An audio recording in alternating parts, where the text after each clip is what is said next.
A Argentina é o tópico da nossa conversa nesse boletim, aqui na nossa programação no Notícias Agrícolas nesse momento. Certo que o momento é muito difícil da gente entender, as questões econômicas e políticas não param de surpreender, e se você faz uma busca rápida na internet sobre as últimas notícias da Argentina, quase todas elas contêm a palavra crise ou inflação ou dólar, porque a gente está falando de um país que passa uma crise muito severa, com uma inflação superando 80% e mais de um tipo de mercado cambial fora aquele que já esteve em vigência só para o produtor argentino vender soja. Era o dólar, soja. Agora tem outras variáveis do câmbio e a economia continua completamente confusa. O quanto disso é reflexo da política? É isso que a gente, claro, vai tratar com o professor especializado em economia internacional e geopolítica da ISPM de São Paulo, professor Leonardo Trevisan. Professor, boa tarde. Seja bem-vindo mais uma vez a este portal. É sempre um prazer receber o senhor. Bom, bem-vindo a vocês também. Muito obrigado pelo convite. Boa tarde a todos. Professor, o senhor está tão confuso quanto eu, claro que com muito mais clareza para enxergar os fatos. Quando a gente pensa na Argentina, é realmente um momento bastante sério o que vive o nosso país vizinho? Não há dúvida nenhuma.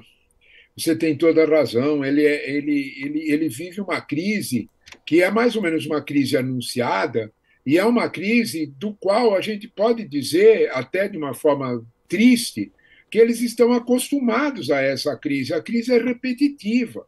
A crise tem os mesmos perfis, só que cada vez mais agravada, né? Qual é a essência da crise argentina? Né? A Argentina tem, de fato, uma crise cambial. A Argentina não tem dólares. Né? Você vai me perguntar como é que um país, né, que tem um potencial exportador da Argentina, né, que pode exportar, inclusive, até petróleo, a Argentina tem uma miríada, né? Como é que está sem dólar? Bom, aí a gente precisa entender melhor tudo o que acontece no contexto argentino. Para a gente entender que a Argentina hoje tem, é inacreditável, pode parecer mentira, né? A Argentina hoje tem 15 tipos diferentes de dólar. Eu vou repetir porque as pessoas podem duvidar. 15, 14 mais um. Né? Ela tem dólares específicos para cada situação. Né? Por exemplo, uma determinada banda de música, né, a Coldplay, ela queria fazer uma turnê pela Argentina. E aí essa banda desistiu da turnê porque ela teria que operar no dólar paralelo. O dólar paralelo na Argentina, o dólar oficial vale 149 pesos, o dólar paralelo vale em torno, numa faixa, dependendo do arbolito que você for, entre 280 a 305, mais que o dobro. Né? Quando você olha para isso, a banda disse: não vou, né? Não posso, não vai compensar, porque eu vou ficar com a metade do dinheiro em dólar. Né? Qual foi a solução? Um dólar especial para a banda. Para a banda, nós temos um dólar que vale 200 pesos. Então, aí a banda achou que era vantagem fazer os shows. Você vai me perguntar por que é que o governo argentino fez isso? Bom, ele precisa, porque cada show que essa banda vai fazer pelo interior da Argentina, ele movimenta a cidade, gera uma série de negócios, serviços. Tá bom, mas o quadro real é que ela atende a circunstâncias específicas. Nós temos um dólar na Argentina que se chama dólar Netflix, que é o dólar para pagar streaming de TV. Nós temos dólares na Argentina, o dólar Qatar. O dólar Qatar é o dólar específico para quem vai viajar para o Qatar para a torcida da Copa. É claro que uma situação como essa, ela pode ser assim brincalhona, mas ela é reveladora de que o Estado argentino está numa situação pré-falimentar. O quadro, para sermos claros, o Estado argentino tem anunciada uma reserva em torno de 41 bilhões de dólares. Essa reserva não é real, não é isso mesmo, essa reserva está toda ela afiançada em diferentes situações. Reserva efetiva da Argentina é em torno de 2 bilhões de dólares. Para você ter uma ideia do que nós estamos falando, até o final do ano, a Argentina tem compromissos de 5,8 bilhões de dólares só do tranche da dívida anterior, da dívida daquele acordo com o Fundo Monetário Internacional. Então não tem dólar para fazer esse pagamento. É claro que o default está, o calote, para falarmos a palavra menos educada, o calote está na vista. Né? É nesse contexto que a Argentina faz o que pode e o que não pode para economizar dólar. E como as pressões da sociedade existem, como a da banda de música, ela libera negociando caso a caso. Esta situação é reveladora de uma crise cambial que será muito complicada para a Argentina, porque as portas de renegociação e de reinvestimento na Argentina vão se fechando. Fora tudo isso, é evidente que, nesse quadro, a inflação na Argentina está chegando a 3 dígitos. Né? A inflação, com certeza, até dezembro, baterá em 102% a 110%, variando a casa que está fazendo o cálculo. É nesse contexto que, sem dúvida nenhuma, o governo argentino espera a eleição do ano que vem. Olhe quantos fatores de crise, né? Se nós comentarmos aí o mundo político argentino nesse contexto, então nós vamos ter um quadro ainda mais preocupante. Nossos vizinhos estão, de alguma forma, desesperados com isso? Não me parece. Né? Eles estão bastante, entre duas aspas, acostumados a viver nesta situação e nós temos que ter clareza que a Argentina tem uma espécie de saída, né? Voltada para negociações muito ativas com a China. Isto é uma realidade também. Né? Então, todo esse quadro nos faz, de alguma forma, olhar para o nosso vizinho e pensar, e aí é o nosso ponto maior, qual será o futuro do Mercosul, desse nosso sócio latino-americano. Maravilha. Professor, o quanto disso chega à economia global e distorce as coisas e as projeções, as perspectivas? Porque um país, quando a gente olha pelo menos para a América Latina, entende a importância, pelo menos histórica e financeira da Argentina, foi importante. E agora a gente vê isso, né? 15 tipos diferentes de câmbio, uma inflação que chega aos 3 dígitos e uma perspectiva muito incerta, né? Não tem grandes soluções no horizonte. O quanto disso distorce muito o entendimento do que está acontecendo lá por conta de todos esses vetores. Esse é o ponto, né? Nós temos uma visão da Argentina que é uma visão, a partir do lado de fora da Argentina, uma visão de que a Argentina está em crise iminente, que o mundo vai acabar na Argentina. Só acredita nisso quem conhece menos a Argentina. Sim. Né?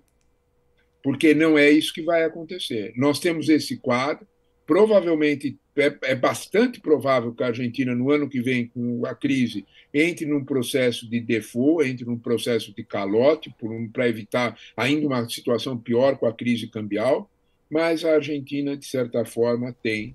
Este é o ponto que nós temos que ter sempre presente. Né? Não é possível saber quanto é a quantidade de dólares internamente na Argentina que dormem sob o colchão. Né? O governo faz essas pressões todas com o dólar e fez, inclusive, pressões com o cartão de crédito, é uma outra situação, uma outra pressão, com a ideia de que o argentino médio, o argentino comum, desenterose, de alguma forma, tire do seu tesouro particular, né? Libere esses dólares para um consumo normal, né? Para que esse dólar volte e, de alguma forma, vá para o Banco Central. Não é o que acontece, não é o que nunca aconteceu na Argentina nos anos recentes. Fora isso, nós temos que ter bastante clareza que o próprio Fundo Monetário Internacional estima que a Argentina tenha entre 1 ou 2 PIBs do país fora da Argentina, em dólares estocados em bancos, em diferentes situações, entidades privadas. Em outras palavras, cada exportador da Argentina reserva uma parte desse dinheiro e não internaliza, ele deixa fora do país. Esse quadro não é nada novo na Argentina. Exatamente. É um quadro bastante tradicional e um quadro que preocupa. O que chama mais atenção é que o Fundo Monetário, em 2019, sabendo desse quadro, em 2018, desculpe, em 2018, sabendo exatamente desse quadro, ele emprestou à Argentina, fez um empréstimo para a Argentina, que é o maior empréstimo da história do Fundo Monetário Internacional, 44 bilhões de dólares de empréstimo, o que agravou a crise, depois o que agravou a situação. Por que o Fundo Monetário fez isso? Por que fez essa aposta? Porque fez uma aposta. Né? A aposta era de viabilizar a economia argentina muito mais para um lado, vamos dizer deste modo, por uma aproximação com os bancos internacionais, com os bancos, principalmente os bancos norte-americanos. Não foi o que aconteceu. O eleitor argentino preferiu uma outra situação, que foi a vitória de Alberto Fernandes com Cristina Kirchner, e esta situação é devolver à Argentina aquele quadro anterior, que é um quadro de apostas sucessivas, de algum modo, em crises cambiais que ficam no limite e a Argentina sobrevive com esse quadro. Quanto tempo isso vai durar? Impossível dizer. Provavelmente nós teremos um default na Argentina, teremos uma situação de mais crise e tudo vai depender da próxima eleição. No ano que vem, a Argentina tem eleições presidenciais. Tudo no país gira em torno disso. Não é nenhum segredo, e o próprio Financial Times já escreveu isso em editorial. A Argentina está em suspenso e tudo o que eles esperam é aguentar até a decisão eleitoral do ano que vem, em março do ano que vem. É tudo que é maio do ano que vem, é tudo que eles imaginam. Chegar até as eleições, se for possível, sem default, sem calote. Esse quadro é um quadro que fica muito mais preocupante, porque ele é possível de ser sustentado quando as exportações têm preços bons, não com as perspectivas do ano que vem, que são perspectivas bastante recessivas. O mundo inteiro aposta numa situação de mais recessão e com alguma crise, principalmente de preços, em vários produtos, não só nas commodities. Nesse quadro, a hipótese de chegar até a eleição fica ainda um pouco mais difícil. Professor, eu ia perguntar para o senhor qual a interferência política sobre esta crise econômica. O senhor me respondeu brilhantemente, como sempre, e principalmente quando o senhor traz essa declaração do Financial Times falando que a Argentina está em suspenso. A Argentina poderia olhar para uma outra saída, que é o próprio agronegócio, que daí vou entrar no nosso mérito principal, que é a questão do agronegócio, porque uma matéria do site Infocampo, que é um site muito respeitado lá pelos produtores rurais, fez uma nova conta, né, sobre as retenções ou os impostos que ficam para o governo daquilo que é exportado pelos produtores argentinos. A gente está falando de cerca de 60% do que se gera por hectare fica para o governo. Isso é mais que um sócio, né, um sócio majoritário, né, professor? E a Argentina, tão logo assumiu a chapa de Alberto Fernandes mais Cristina Kirchner, eles já elevaram, né, já voltaram aos índices de retenções que Maurício Macri vinha reduzindo gradualmente, como foi uma das suas promessas de campanha. Assim o fez, tão logo assumiu, mas, né, logo que saiu também e Kirchner e Fernandes assumiram, tomaram, então, logo conta de reassumir esses patamares anteriores. Como é que o senhor vê a produção agropecuária argentina no meio desse turbilhão? Porque querendo ou não, uma da galinha dos ovos de ouro da economia argentina, que está, mais uma vez, ali sendo quase que estrangulada, né, professor? Não há dúvida nenhuma, né? Olha, primeira coisa eu te diria que o agronegócio na Argentina não é uma das galinhas, ele é a galinha dos ovos de ouro, né? A Argentina foi, há uns anos atrás, a maior produtora de trigo do mundo.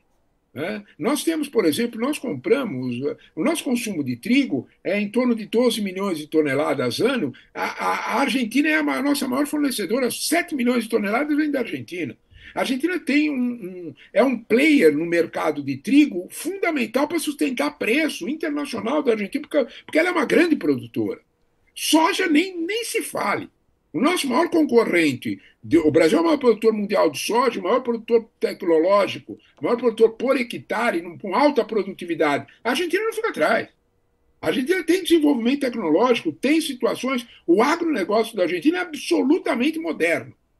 Você vai me perguntar, numa situação como essa, Isso tudo sem nós contarmos o grande impulso que é dado à proteína animal, Sim. né? Que a Argentina é muito forte, não tem o tamanho do Brasil, mas é muito forte nessa produção também. Quando a gente olha para tudo isso, diz, bom, mas por que esse processo acontece? Né? Por que tem tanta dificuldade? A dificuldade está nisso que você comentou quando você falou das retenções. Né? O que acontece? Né? Maurício Macri tinha um grau, esse é o problema, né? Ele tinha um grau de confiabilidade entre os produtores argentinos que lhes permitia ir diminuindo as retenções. Por quê? Por que você faz retenção? Para fazer alguma internalização, colocar no mercado interno o dólar que está saindo. Esse é o objetivo. Exato. Ora, se você faz isso, se você precisa fazer isso no nível que a dupla Fernandes-Cristina é obrigada a fazer, chegando a 60%, é porque a confiabilidade é baixa, minha cara. Sim. Esse que é o ponto. O produtor argentino diz, olha, eu não vou confiar em pôr meu dólar aqui, eu não sei o que vocês vão fazer. Esse quadro é um quadro que preocupa, porque de alguma forma deixa o Banco Central argentino no mato sem cachorro, para usarmos uma expressão bem nossa. Né? Ele não tem outra saída. Exato. Aí ele faz a retenção, a retenção obriga o produtor argentino a fazer jogo brutal para encontrar melhor preço, para aguentar, o que impede o replantio, o que impede a nova safra, Sim. que torna mais cara a nova safra. Esse quadro todo, sem dúvida nenhuma, ele bate numa decisão política. Aquilo que nós todos sabemos, a decisão econômica não é econômica, ela é sempre política. E o grau político dessa decisão, ele esbarra no padrão de confiabilidade. O governo argentino não tem o grau de confiança para que não precise fazer as retenções, que tanto prejudicam a realidade econômica argentina. Esse quadro, infelizmente, com o avançar dos processos eleitorais, para o ano que vem, nós temos situações bastante complexas. O mundo político argentino é um mundo de muita disputa, como todos. Mas, no caso específico do mundo argentino, há um desequilíbrio, porque há uma concentração de poder político em torno do partido, do ex-partido peronista, dê o nome que se quiser, em torno, essencialmente, da figura de Cristina Kirchner. O quanto essa eleição vai premiar novamente, se nós olharmos, por exemplo, as recentes trocas de ministro, agora, há 3 semanas atrás, Alberto Fernandes fez um ato de ousadia e trocou 3 ministros. Né? O ministro do Trabalho, o ministro das Mulheres e o ministro do Desenvolvimento. Os 3 no mesmo ponto. Ele queria, de alguma forma, recuperar algum controle político para exatamente ver se recuperava alguma possibilidade de ter o seu governo com um rumo. O motivo é que esses ministros eram bombardeados diretamente por Cristina. Todo santo dia, toda hora. O quadro é de tensão política permanente. Isso num lado. Há uma notícia bastante forte, o Clarim de domingo noticiou os movimentos de Maurício Macri para voltar. É importante. O governador de Buenos Aires também movimenta-se nessa direção. Se houver algum consenso para enfrentar o Cristina, para enfrentar o kirchnerismo, que seja viável economicamente, viável politicamente, a economia argentina vai respirar. Se não for assim, vai ser bastante problemático os próximos meses, eu não tenho nenhuma dúvida. Eu já tinha me surpreendido, professor, o senhor citou a força da pecuária argentina, né? Cristina Kirchner já promoveu uma falência dos pecuaristas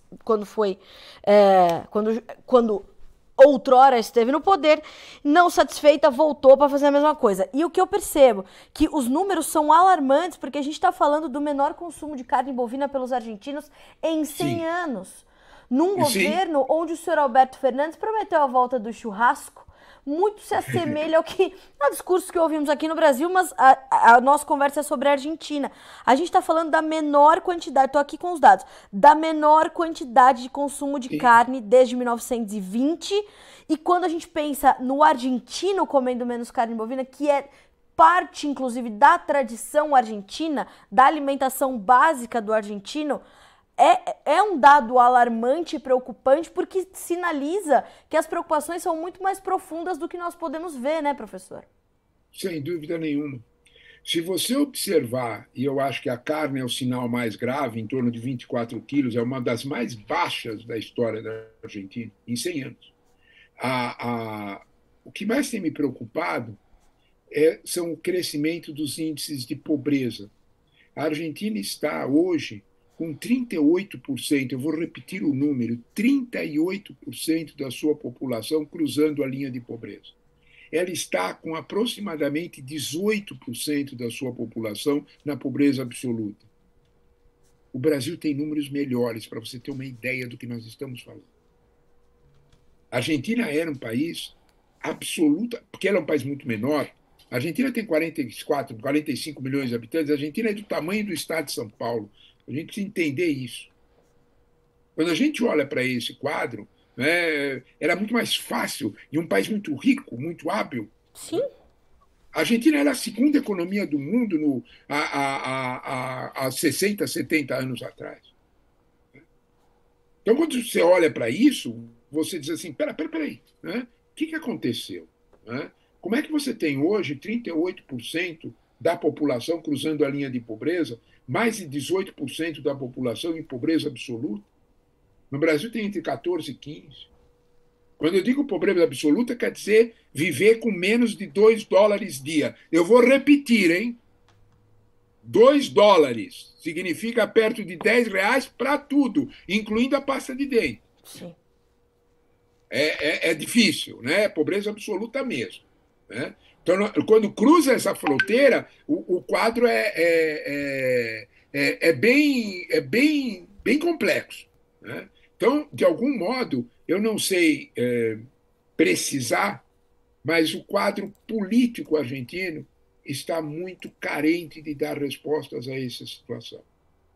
Há, inclusive, figuras populistas, tanto à direita como à esquerda, vamos dizer, namorando essa crise para crescerem no contexto argentino. O New York Times fez uma matéria bastante preocupante dessa situação, tanto à esquerda como à direita. Uma direita bem radicalizada, problemática, e uma esquerda bem radicalizada, problemática também, aparecendo na Argentina, que é filho dessa impossibilidade de que um centro consiga, um centro democrático consiga gerenciar essa crise. O quadro na Argentina é efetivamente preocupante. Isso nos diz respeito? Nos diz sim, e nos diz muito respeito. A Argentina hoje ainda é o nosso maior comprador de produtos industrializados brasileiros, das mais variadas situações. Claro, nós temos os acordos automotivos, que são essenciais para a indústria brasileira, a indústria automotiva brasileira. Mas não é só isso. Nós temos toda uma sequência de complementaridade econômica com o Mercosul. A Argentina ainda é dona de praticamente 20% das exportações brasileiras. Claro, a China é 35% e os Estados Unidos 18%. É um parceiro importante. A crise na Argentina nos preocupa, sem dúvida nenhuma.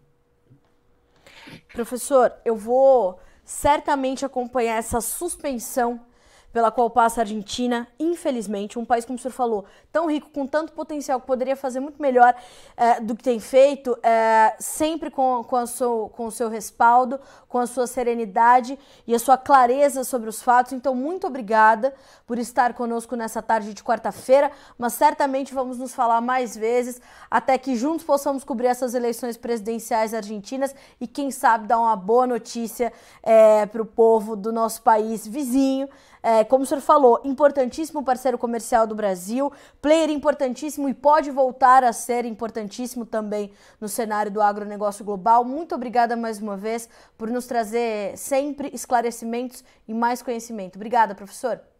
Obrigado a vocês pelo convite e uma boa tarde a todos. Boa tarde, professor. Bom trabalho. Um abraço. Um abraço. Senhoras e senhores, o grande, né, professor Leonardo Trevisan da ESPM de São Paulo, porque todas as últimas informações, as últimas manchetes da Argentina realmente me deixaram estarrecidas. Quando a gente pensa nesse menor consumo de carne em 100 anos, né, de uma chapa, Alberto Fernandes mais Cristina Kirchner, que prometeram a volta do churrasco, né, me soou muito parecido com o que a gente ouviu aqui no Brasil nos últimos meses, de corrida presidencial. E aí a gente está falando do professor nos alertando para inflação argentina podendo chegar aos 100 dígitos, aos 3 dígitos até o final do ano. A gente está falando de mais de 100% de inflação. A gente está falando de 38% da população cruzando a linha da pobreza, 18% da população vivendo com pobreza absoluta, menos de $2 por dia. Isso é muito sério, isso precisa e deve ser noticiado. E é isso que a gente quer fazer aqui. E quando a gente traz esse dado do consumo de carne para o professor, que óbvio está acompanhando, ele fala: a carne é o sinal mais grave, né? Então, temos eleições presidenciais o ano que vem na Argentina, a gente vai monitorar até lá, mas como disse, parafraseando o Financial Times, o professor Leonardo Trevisan, a Argentina está em suspenso até que o pleito aconteça e as coisas mudem ou continue no caminho onde está. A gente fica por aqui com esse boletim. Para você que está chegando agora, já já essa entrevista vai estar disponível para você. Mas na sequência, Guilherme Dorigatti assume a bancada para te trazer informações do Realidades da Safra. Continue conosco para ser sempre o produtor mais bem informado do Brasil. Se inscreva em nossas mídias sociais, no Facebook Notícias Agrícolas, no Instagram @Notícias Agrícolas e no nosso Twitter @Notiagre. E para não perder nenhum vídeo, não se esqueça de nos acompanhar no YouTube e na Twitch, Notícias Agrícolas Oficial.